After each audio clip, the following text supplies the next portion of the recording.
سب نے مفسرین نے اپنی اپنی بات لکھی. میرے استاد گرامی یہاں فرمایا کرتے تھے، او بھائی اگر تو دنیا میں اپنے بیٹے کو دھوپ میں بیٹھا دیکھے تو تیرا دل پھٹ جاتا ہے. یہ دھوپ میں کیوں بیٹھا ہے؟ اس کو شرک سے بچا، شرک اکبر سے بھی بچا، اصغر سے بھی بچا، خفی اور جلی دونوں قسم کے شرک سے بچا. دنیا میں تیرا بیٹا دھوپ میں ہو تجھ سے برداشت نہیں ہوتا، بتا اگر تیرا بیٹا جہنم میں گیا تو تجھے کیسے برداشت ہوگا؟ آگ میں جلتا ہوا تجھے. اسے اللہ سے جوڑ دے، اسے رسول اللہ صلی اللہ علیہ وسلم کا غلام بنا دے. میرے نبی کریم سید عالم صلی اللہ علیہ وسلم نے فرمایا جب تیرا بیٹا 7 سال کا ہو جائے تو اسے مسجد لے کے جا، 3 سال تک لے کے جا مسجد.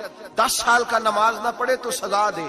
3 سال تک خود اپنے ہاتھوں سے ٹریننگ دے، اسے مسجد لے جا، آداب مسجد بتا، اسے نماز سکھا، تو خود لے کر کے جا، بھیجنے کا نہیں کہا. فرمایا جب بچہ 7 سال کا ہو جائے تو اسے مسجد.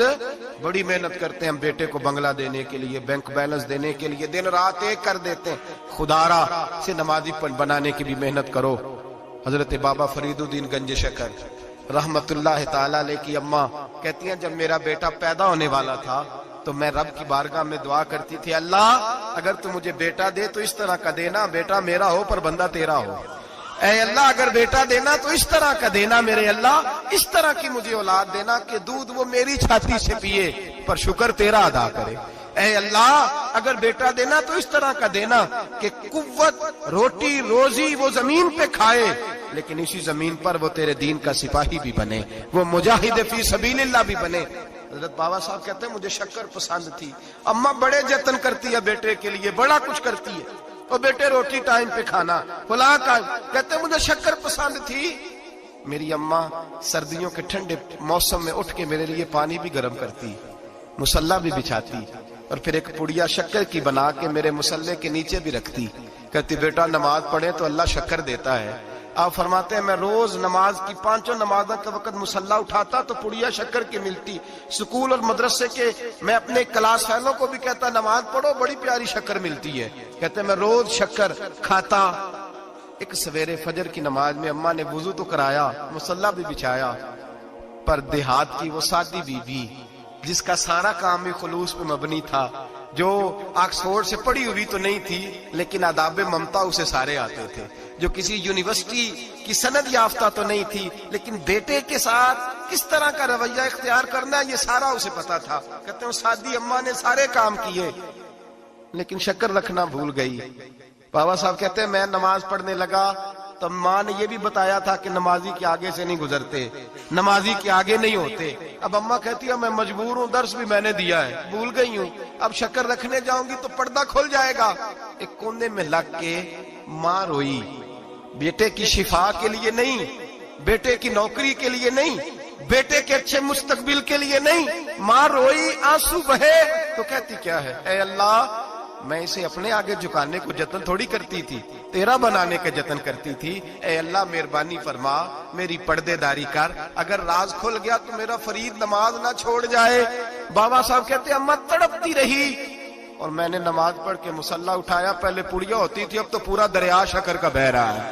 فرماتے ہیں میں نے وہ اٹھائی شکر کھائی اور میں نے چیخ کے کہا اماں جلدی آ، آج بڑی لذیذ ہے، آج شکر کوئی انوکھی ہے. اور آج تو کمال شکر دی ہے میرے اللہ نے، ایک پڑیا کی جگہ پورا دریا بہ رہا ہے. بابا صاحب رحمت اللہ علیہ فرماتے ہیں میری اماں آئی اور میری اماں نے بازو کھولے تو ماں کی ممتا ہی بتاتی ہے کہ اللہ کی رحمت کس طرح کی ہوتی ہے. کہتے ہیں میں نے اماں کے سینے سے لگا تو اماں رو کے کہنے لگی بیٹے پہلے میں شکر دیتی تھی، آج شکر بنانے والے نے شکر عطا فرمائی ہے. ساری زندگی پیشانی سے سجدے کا نور نہیں گیا، ساری زندگی وہ لذت عبادت نہیں گئی، اس لیے کہ استاد نے ڈنڈے سے نمازی نہیں بنایا تھا، اس لیے کہ پیر صاحب نے یہ کہہ کہ نمازی نہیں بنایا تھا کہ نماز پڑھو گے تو روٹی میں برکت ہو جائے گی، اس لیے کہ علامہ صاحب کا وہ بات سن کے ہم نمازی نہیں بنے تھے کہ جس نماز میں بتایا جاتا ہے کہ بیماریاں ختم ہو جائیں گی نماز پڑھنے سے. اماں نے رب سے جوڑنے کے لیے نمازی بنایا تھا. ساری زندگی بابا صاحب کہتے رہے اٹھ فریدا ستے آ، چاڑو دے مسیت، چل ہن اٹھ فریدا ستے آ، چاڑو دے مسیت، او تو ستا ہے رب جاگدا تیری ڈاڈے نال پرید. ساری زندگی نماز کا نماز کی ٹریننگ دینا، اپنے بچوں کو اپنے رب سے جوڑنا، اپنے بچوں کو اللہ کے ساتھ ان کا تعلق بنانا، ان کو رب والا بنانا، انہیں رسول پاک کا غلام بنانا، یہ ڈیوٹی ہے ماں باپ کی۔ ایک بہت بڑے محدث ہیں، اتنے بڑے محدث ہیں کہ میرے نبی کریم کی مسجد نبوی میں وہ حدیث کے استاد رہے، حضرت ربیعہ بن عبد الرحمن نبی پاک کی مسجد نبوی میں حدیث کے استاد ہوئے، اور حضرت حسن بصری جو جناب علی کے شاگرد ہیں وہ بھی حضرت ربیعہ کے شاگرد ہوئے، حضرت امام مالک جو 70 سال تک مدینہ اور مکہ میں حدیث پڑھاتے رہے وہ بھی حضرت ربیعہ کے شاگرد ہیں۔ ان کے والد کا نام تھا عبد الرحمن فروغ۔ تاریخ بغداد میں لکھا ہے کہ بنو امیہ کے دور میں تابعین کے زمانے میں جناب عبد الرحمن بن فروغ گھر سے چلے گئے، ایک روایت ہے بچہ چھوٹا تھا، ایک روایت ہے بچہ ابھی ماں کے پیٹ میں تھا، جہاد کرنے چلے گئے۔ اس دور میں یہ جہاد ہوتا تھا کہ ایک علاقہ فتح کیا تو مسلمان اگلے علاقے میں چلے گئے، اگلا فتح کیا تو اگلے علاقے، ایک کے بعد دوسرے لوگ پلٹ کے نہیں آتے تھے۔ حضرت عبد الرحمن گئے 30,000 دینار بیوی کو دے گئے، کہنے لگے سنبھال کے رکھنا، اور جہاد کرنے نکلے تو 27 سال تک گھر نہیں آئے، اور 27 سال کے بعد آئے تو حضرت ربیعہ محدث بن چکے ہیں، مسجد نبوی میں حدیث کے استاد ہیں، بیٹا بہت بڑا شیخ بن گیا ہے۔ واپس آئے، ہاتھ میں نیزہ ہے، کالی داڑھی تھی ساری سفید ہو گئی، وجود بڑا تگڑا تھا، کمزوری آ گئی، آئے نیزہ پکڑا ہوا ہے، گھوڑے پہ بیٹھے ہیں، مدینہ منورہ میں گھر ہے، دروازے پہ دستک دی، حضرت ربیعہ نے دروازہ کھولا، اندر داخل ہونے لگے تو کہنے لگے بابا تو کدھر گھستا آ رہا ہے؟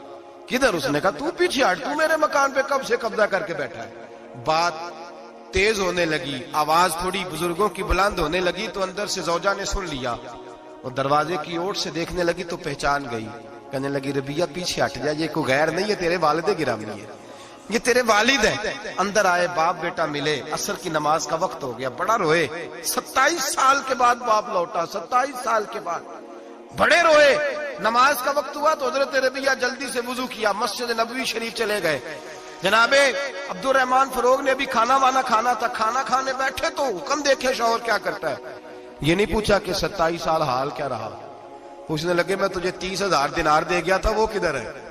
تو زوجہ کہنے لگی کھانا کھا لو، عصر کی نماز پڑھ کے آؤ، پھر بتاتی ہوں پیسے کہاں ہیں، آپ کی رقم بڑی اچھی جگہ پہ محفوظ ہے۔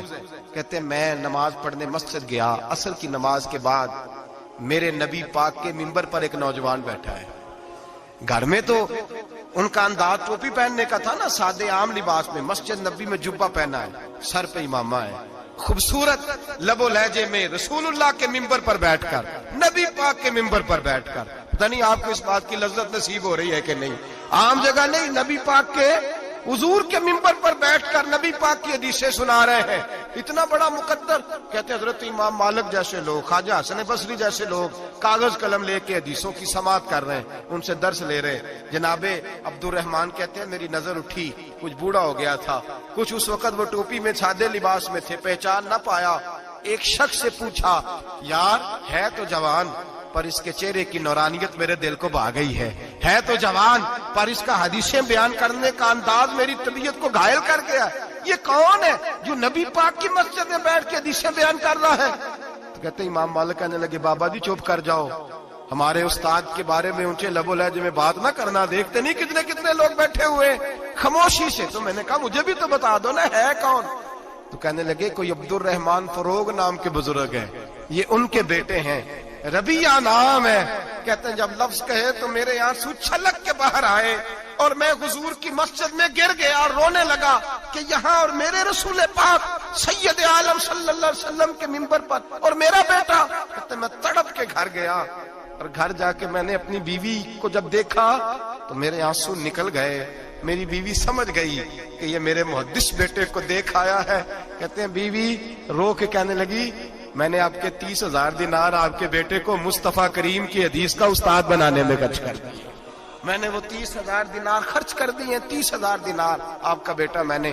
تو کہتے ہیں میں اپنی بیوی کی طرف دیکھنے لگا، میں نے کہا قربان جاؤں، میں اگر اللہ کے دین کے رستے میں تھا تو نے میرے ساتھ نیکی کی ہے، میرا بیٹا بھی دین کے رستے پہ لگا دیا۔ میرے بھائی اللہ سے جوڑا، اللہ سے جوڑا ان لوگوں نے اپنی اولاد۔ امام غزالی نے بڑی خوبصورت روایت لکھی، حضرت ابو ہریرہ رضی اللہ تعالیٰ عنہ فرماتے ہیں کہ ہم لوگ بیٹھے تھے تو یکا یک ایک دیہاتی عرابی آیا، یکا یک اندر داخل ہوا، السلام علیکم کہا، بندہ بڑا سادہ تھا، یہ بھی نہیں پوچھا کہ باتیں کیا ہو رہی تھی، کوئی سوال جواب نہیں. سلام لینے کے فوراً بعد عرض کرتا یا رسول اللہ ایک مسئلہ پوچھنا تھا. کہتے ہم حیران ہو گئے کہ یار پہلے پوچھ تو لے, پہلے کیا بات ہو رہی, آتے ہی اپنی چھیڑ دی ہے. ایک مسئلہ پوچھنا تو حضور نے فرمایا پوچھو. عرض کرنے لگا حضور یہ بتائے قیامت والے دن حساب کس نے لینا ہے؟ تو محبوب مسکرائے, فرمایا بولے آدمی سادی سی بات ہے, حساب اللہ نے لینا ہے. کہتے وہ بات سن کے نا تو چل پڑا, جواب سن کے تو چل پڑا, رکا ہی نہیں. تو حضور نے فرمایا ٹھہر تو جا, پہلے تو آیا ہے, سلام لی ہے, بات بھی کوئی نہیں کرنے دی, دھڑام سے اندر داخل ہوا ہے اور سوال کا جواب لیا اور پھر تو نے تبصرہ ہی نہیں کیا تو نکل گیا ہے. یا رسول اللہ حکم کرے. فرمایا کیا پوچھ رہا تھا؟ حضور پوچھا ہے کہ حساب کون لے گا؟ تو حضور فرمانے لگے میں نے بتایا اللہ لے گا. تو بولا کیوں نہیں؟ کہنے لگا یا رسول اللہ بس اتنا ہی پتہ کرنا تھا, اگر اللہ نے حساب لینا تو پھر ہم نے باچی جانا ہے انشاءاللہ, پھر باچی جانا ہے. تو حضور فرمانے لگے کس طرح؟ کہنے لگا یا رسول اللہ جب وہ کریم غالب آئے گا نا, جب اس کا غلبہ آئے گا تو وہ بڑا کریم ہے, اس نے معاف ہی کرنا ہے, اس نے معاف ہی کرنا ہے, اس نے کرم ہی کرنا ہے. عدل کرے تے تھر تھر کمبن, عدل کرے تے پھر تھر تھر کمبن اچیاں شانہ والے, فضل کریں تے بخشے جاون میرے جے منہ کالے. فرمایا اس نے معاف ہی کرنا ہے. حضرت ابو ہریرہ کہتے ہیں کہ حضور نے فرمایا ٹھیک ہے تو جا. وہ چلا گیا تو حضور رونے لگے. فرماتے ہم نے عرض کی حضور کیا ہوا؟ تو محبوب فرمانے لگے بندہ بڑا سادہ تھا پر بات بڑی کھری کر گیا ہے, بڑی کھری بات کر گیا ہے. کریم جب غالب ہوتا ہے تو معاف ہی فرماتا ہے. تو بھائی سادے لوگوں کو بھی پتا تھا کہ اللہ کی رحمت کی بات. ہمارے گھروں میں, ہماری گفتگو میں, ہمارا ایک دوسرے سے ملنا, ناراض نہ ہونا, مایوسی کی باتیں کرتے ہیں, مایوسی. میں انتظار میں ہوں, میں انتظار میں ہوں کہ کوئی بندہ مجھے ملے اور آ کے کہے میں بڑا راضی ہوں, بتائے اللہ کا شکر کیسے کرنا ہے. میں انتظار میں ہوں. اتنے سالوں میں مجھے بندہ کوئی نہیں ملا, جو ملا اس نے یہی کہا ہے پریشان بڑا ہوں دعا کر دیں. بڑی اذیت ہے, سب سے زیادہ میں ہی تنگ ہوں. کچھ کرے, کوئی وظیفہ بتائیں, کوئی تعویذ دیں, کوئی ملے نا یار, کوئی ملے, کوئی کہے کہ الحمدللہ تعالی. اور میں نے تعلیم کے لیے صرف اور اظہار نعمت کے لیے, تشکر کے لیے کئی دفعہ آپ کے سامنے یہ کہا ہے کہ الحمدللہ جس طرح کے استاد مجھے ملے شاید کسی کو نہ ملے, اور میں نے اظہار تشکر کے طور پر کہا ہے پھر جس طرح کے شاگرد مجھے ملے ہیں اتنے اچھے فرما بردار شاید کسی کو نہ ملے, اور جس طرح کے سادے اور درویش ماں باپ اللہ نے مجھے عطا فرمایا. اب تو بڑا تیز لوگوں کا زمانہ ہے نا, شاید کہیں میسر آئے. اور میں کہا کرتا ہوں اتنے فرما بردار مرید بھی نہیں ملتے. لوگ تو کہتے ہیں فرما بردار نہیں ملتے, ہمیں الحمدللہ فرما بردار, تابع دار ہر لحاظ سے اچھے ملے. اس کی وجہ یہ ہے کہ جیسے مرشد اللہ نے ہمیں عطا فرمایا ایسا کسی کو اللہ نے عطا, تو شکر کریں اللہ کی نعمتوں, شکر کریں. بس جہاں بیٹھیں گے جملے ٹوٹیں گے, جہاں بیٹھیں گے پریشانی. مجھے کچھ بندے ایسے ملتے ہیں دنیا میں جو صرف اکیلے ہی ٹھیک ہے, یعنی ابا جی نے بھی ظلم ہی کیا ساری زندگی, اماں نے بھی ظلم ہی کیا, استاد بھی سارے غلط مل گئے, اور ہر بندہ ہی انہیں, اور پھر بعد میں اولاد ملی تو نافرمان ہی مل گئی. تو میں کہتا ہوں یار یہ ہو نہیں سکتا. ویسے بہرحال چلو اگر تو کہتا ہے تو بات سمجھ میں آتی ہے کہ ہو سکتا ہے کچھ سانحہ ایسا ہو گیا ہو. اللہ کی رحمت کی بات کریں. میرے نبی کریم علیہ السلام نے فرمایا بندہ سادہ تھا پر بات پتے کی کر گیا. یہاں تک لکھا امام صفوری نے کہ قیامت کے دن اللہ ایک بندے کے لیے دوزخ کا حکم دے گا.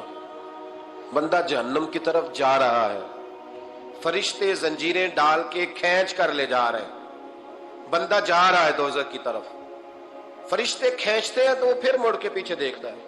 توجہ ہے میری بات پر؟ ادھر دیکھنا ذرا. وہ کئی دفعہ کسی کو کھینچتے ہیں نا تو مڑ مڑ کے پیچھے دیکھتا ہے. چلو آپ کو سمجھاتا ہوں, سمجھ آ جائے گی. وہ جب سکول جانے کو دل نہیں نہ کرتا تھا جی, انتے سلیکشن دینے نا اپنے بچیاں نو, اور بڑا 1.5 گھنٹے کا, بچے ناراض نہ ہو جائے. جب وہ کبھی جس نلائق کا سکول جانے کو دل اور اس کو کھینچتے تھے تو وہ پلٹ پلٹ کے پیچھے جاتا نہیں. اسی طرح مدرسے میں بھی جب آتے ہیں تو کئی بچے ایسے ہوتے ہیں جو آتے نہیں تو کھینچ کھینچ کے نہیں لے جاتے کئی دفعہ. تو جب کھینچ کے فرشتے جہنم کی طرف لے جا رہے ہیں, کھینچتے ہیں تو پلٹ کے پھر پیچھے دیکھتا ہے, پھر فرشتے کھینچتے ہیں پھر پیچھے دیکھتا ہے, پھر فرشتے, ذرا نظارہ دیکھنا, دوزخ کو لے جا رہے ہیں, پلٹ پلٹ کے اللہ کی طرف دیکھتا ہے. دوزخ کا دروازہ آ گیا, پھر پیچھے دیکھ رہا ہے. رب کریم نے فرمایا اسے واپس بلاؤ. رحمت دا دریا الہی, بلاؤ اسے واپس. واپس آیا اللہ نے فرمایا بتا تو پلٹ پلٹ کے کیا دیکھتا تھا؟ ویسے اللہ کو نہیں پتا کیا دیکھ رہا ہے، کیا دیکھ رہا تھا؟ تو رو پڑا، عرض کرنے لگا مالک میرا یقین تھا کہ تو بڑا ہی کریم ہے، اللہ میرا ایمان تھا تو بڑا رحیم ہے، اللہ میرا ذہن تھا تو معاف کرنے والا ہے۔ جب فرشتے کھینچتے تھے نا تو شیطان مجھے کہتا تھا اب تو جہنم میں جائے گا، پر میرا یقین کہتا تھا نہیں، رب نے معاف کر دینا ہے، اللہ نے معافی دے دینی ہے، بخشا جاؤں گا۔ پھر شیطان کہتا تھا جب فرشتے کھینچتے تھے، میں کہتا تھا نہیں معافی مل جائے گی، یا اللہ دوزخ کا دروازہ آ گیا پر میری امید نہیں ٹوٹی، اللہ دروازہ جہنم کا آ گیا پر میری امید نہیں ٹوٹی۔ اور جب میں نے آخری دفعہ پلٹ کے دیکھا تیری آواز آئی کہ واپس لاؤ، تو میرے اندر سے آواز آئی کہ لے بھئی تیرا یقین جیت گیا ہے، تیرا ایمان جیت گیا ہے، تیرے اندر کی روحانیت کامیاب ہو گئی۔ بندے اور رب کی باتیں ہو رہی ہیں تو فرشتے چپ کر کے کھڑے ہیں، تو رب نے فرمایا تم خاموش کھڑے ہو، عرض کی یا اللہ اب اس کا کرنا کیا ہے؟ فرمایا کرنا کیا ہے؟ جو میری رحمت کی اتنی زیادہ امید رکھے اسے جہنم میں ڈال دوں؟ یہ کیسے ہو سکتا ہے؟ اس کو پکڑو اور میرے فضل کے ساتھ اسے جنت عطا کر دو۔ تو پہلی بات یہ کہ اللہ کی رحمت کی امید رکھیں، صبح سے شام تک کہیں الحمدللہ۔ کیا کہیں؟ ایک ہوتا ہے تکبر کے طور پر بڑھ کے مارنے کے لیے ذکر کرنا، وہ منع ہے، ڈینگے نہیں مارنی، بلکہ اللہ کی رحمت کا ذکر کریں تشکر کے لب و لہجے، تشکر کے لب و لہجے۔ ہمارے نا لفظوں سے شکوے چھلکتے ہیں، ہمارے جملوں سے چھلکتا ہے کہ ہم پریشان ہیں، ہماری باتوں سے محسوس ہوتا ہے کہ ہم کسی وجہ سے بڑی تکلیف میں ہیں، اس کو نکال دیں۔ جب بندہ اللہ کی رحمت کی امید کرے گا تو اللہ بھی پھر رحمت، فضل اور کرم کے بادل ہی برسائے گا۔ دوسری بات ہمارے بزرگوں نے لکھی ہے، اگر اللہ کے قرب کا رستہ طے کرنا ہے تو وہ اس طرح ملے گا کہ اللہ کے ہر فیصلے پہ راضی ہو جاؤ۔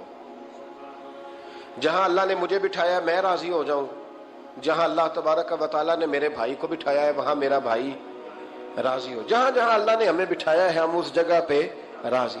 معاملہ پتہ کیا ہے؟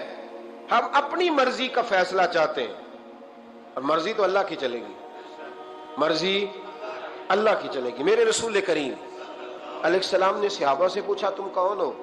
حضور مومن، فرمایا ایمان کی دلیل دو۔ یہ بات مجھ سے کو پوچھے تو شاید میں جھگڑا کروں کہ ایمان کی دلیل۔ حضور نے فرمایا کون ہو؟ یا رسول اللہ مومن، فرمایا دلیل دو۔ حضور دلیل ہے ہمارے پاس، دو۔ یا رسول اللہ اللہ نعمت دیتا ہے تو ہم شکر ادا کرتے ہیں، مصیبت ڈالے تو صبر کرتے ہیں، اور جو فیصلہ اللہ ہمارے حق میں کر دے ہم اس پر راضی رہتے ہیں۔ میرے محبوب کا چہرہ خوشی سے کھل اٹھا، فرمایا تمہیں مبارک ہو، تم تو واقعی بڑے پکے مومن ہو، تم مومن ہو، اگر اللہ کے فیصلوں پہ راضی رہتے ہو تو پھر تم۔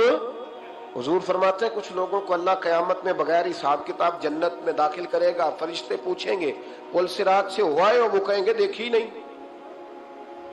میزان عمل الوائے؟ وہ کہیں گے دیکھا ہی نہیں۔ کیسے آ گئے؟ تو کہیں گے خدا کے فضل سے آ گئے۔ فرشتے پوچھیں گے تمہارا عمل کیا تھا؟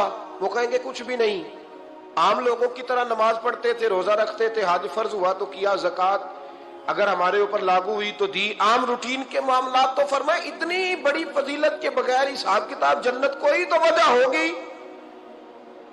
تو بندے عرض کریں گے وجہ ایک ہی تھی کہ رب جو ہمارے حق میں فیصلہ کرتا تھا ہم اس پر راضی ہو جایا کرتے، ہمیں کوئی شکوہ اس پر رہتا۔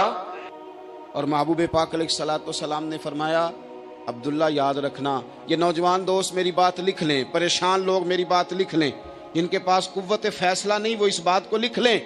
حضرت عبداللہ ابن عباس فرماتے ہیں میرے نبی پاک علیہ السلام نے مجھ سے فرمایا تھا عبداللہ سن، اگر ساری دنیا مل کے تیرا کوئی نفع کرنا چاہے کر نہیں سکتی جب تک میرے رب کی رضا نہ ہو، اور فرمایا ساری دنیا مل کے تیرا کچھ بگاڑنا چاہے تو عبداللہ بگاڑ نہیں سکتی جب تک رب کریم کی حکمت کا تقاضا نہ ہو۔ لوگوں سے ڈرنا، لوگوں کی طرف دیکھنا، ماحول دیکھ کے اپنے راہ کا تعین کرنا، ہر بندے کے خیالات کے مطابق ڈھلنے کی کوشش کرنا، فلانا نہ ناراض ہو جائے، فلانا نہ ناراض ہو جائے، وہ جس نے ہونا ہو جائے، بس رب رسول ناراض نہ ہو۔ اپنی زندگی میں اپنے مالک کو مولا جان کے، بل اللہ مولاکم، اللہ تمہارا مولا ہے، وَهُوَ خَيْرُ النَّاصِرِينَ، وہ بہترین مددگار ہے۔ توجہ جب بھی کریں رب کی جانب کریں، اپنے دل کا قبلہ درست رکھیں، سوچوں کے زاویے سیدھے رکھیں۔ میرے بھائی، مالک جب بندوبست کر دے نا، جب مالک بندوبست کر دے، پھر ایسا بندوبست کرتا ہے کہ لوگوں کے پاس نا چارہ نہیں رہتا۔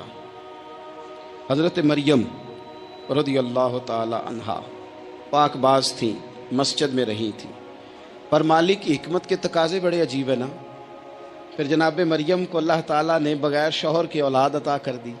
یہ بات ہی ایسی تھی، وہ کسی نے کہا تھا کہ مخلوق تو فنکار ہے اس درجہ کے پل بھر میں سنگے در کعبہ سے بھی اصنام تراشے، تم کون ہو کیا چیز ہے داغے کبابی، لوگوں نے تو مریم پہ بھی الزام تراشے۔ تو لوگوں نے کہا کدھر سے لے آئی بچہ، تیرا باپ تو ایسا نہیں تھا، کہاں سے لے آئی؟ اللہ کرے میں آپ کو سمجھا سکوں، ذرا اپنے آپ کو وہاں کھڑا کریں کہ ایک پاک باز عورت، پاک باپ کی بیٹی، طیب ماں کی بیٹی، اور اللہ کے گھر میں پرورش پانے والی خاتون، ایک وہ وقت اور ایک یہ وقت کہ اس عورت کو کٹہرے میں کھڑا کر کے پوچھا جا رہا ہے کہ معاذ اللہ تیری گود میں بچہ جائز نہیں ہے، کہاں سے لائی ہے؟ اب خود سے صفائیاں بندہ کتنی کو دے، کتنی کو وضاحتیں کرے۔ اور میں نے تو اپنی زندگی میں دیکھا ہے، زیادہ وضاحت دینے والے کو بھی لوگ جھوٹا سمجھنے لگ جاتے ہیں، زیادہ وضاحت دینے پر بھی لوگ کمزوری کا اظہار سمجھتے ہیں کہ کمزور پڑ گیا۔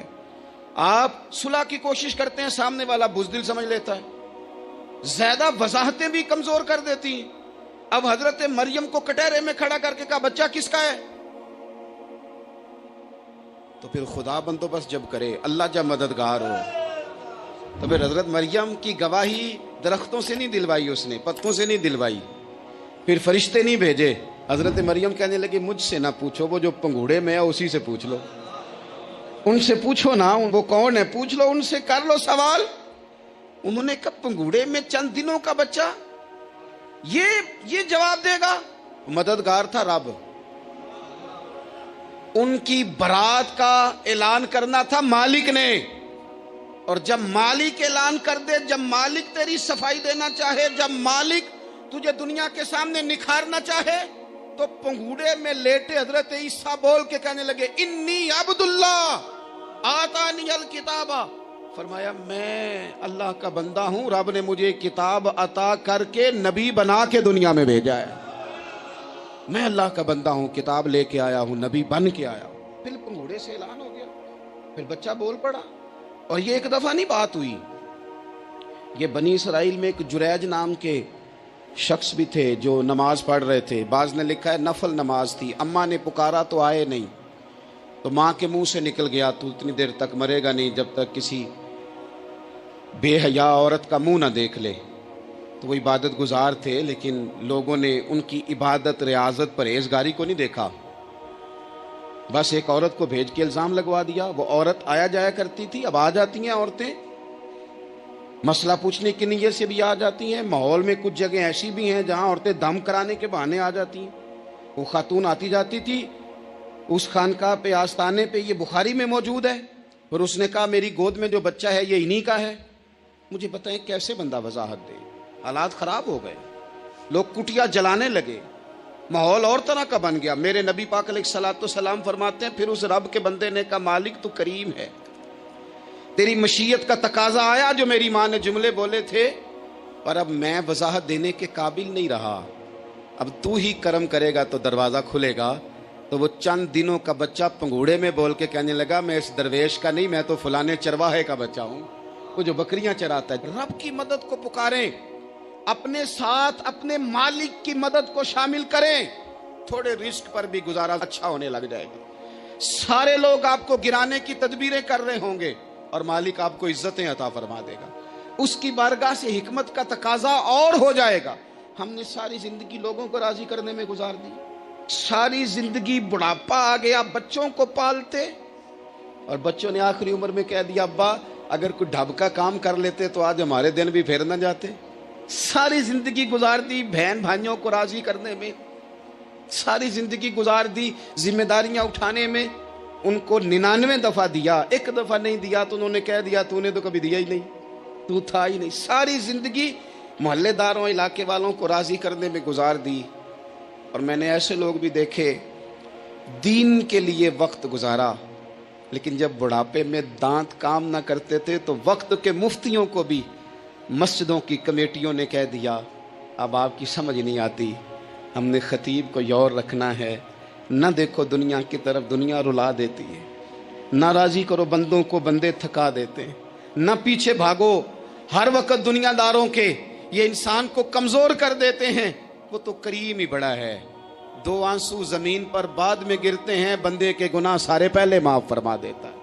اللہ کی مدد کا حصول، اپنے مالک کی مدد کی طرف بڑھنا، آپ کو بدر کی جنگ بھی یہی درس دے گی، آپ کو احد کا میدان بھی یہی سبق دے گا، فتح مکہ بھی یہی سبق دے گا۔ میرے دوستو، جب رب مدد فرمائے، جب اللہ مددگار بنے، دوستوں سے ایک بات اکثر کرتا ہوں، میں کہتا ہوں کہ جتنے درد سے آپ امیر کو اپنی کہانی سناتے ہیں نا، اور جس طرح آپ کے آنسو بات کرنے سے پہلے گر جاتے ہیں کہ غریب ہیں، بچیاں ہیں، کاروبار نہیں، او میرے سنگیو، اس سے آدھے آنسو اپنے رب کی بارگاہ میں بکھیرو، اس کے حضور عرض گزار ہو جاؤ، اس سے طلب کرو۔ ایک وقت انسان پر زندگی میں ایسا آتا ہے کہ اسے یوں محسوس ہوتا ہے کہ میرا سایہ بھی ذرا سا پیچھے ہٹ گیا ہے، اسے یوں لگتا ہے کہ میں کسی سہارے پہ ہاتھ ڈالتا ہوں تو وہ بھاگ جاتا ہے مجھ سے، لیکن مالک کی بارگاہ ایسی عظیم بارگاہ ہے، رب رسول کے آستانے اتنے بڑے ہیں کہ آپ جب وہاں کشکول طلب دراز کرتے ہیں تو جھولی پھیلانے میں دیر لگتی ہے، ان کو بھرنے میں تو کوئی دیر نہیں لگتی۔ ہم نے اپنا سوچ کا قبلہ ہی دنیا کو بنا لیا ہے۔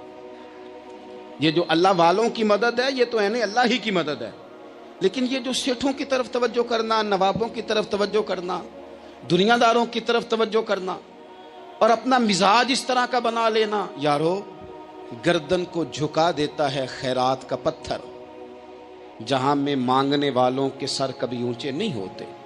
اور اقبال کہتے ہیں غیرت ہے بڑی چیز جہان تگ و دو میں، پہناتی ہے یہ فقر کو تاج سردارا۔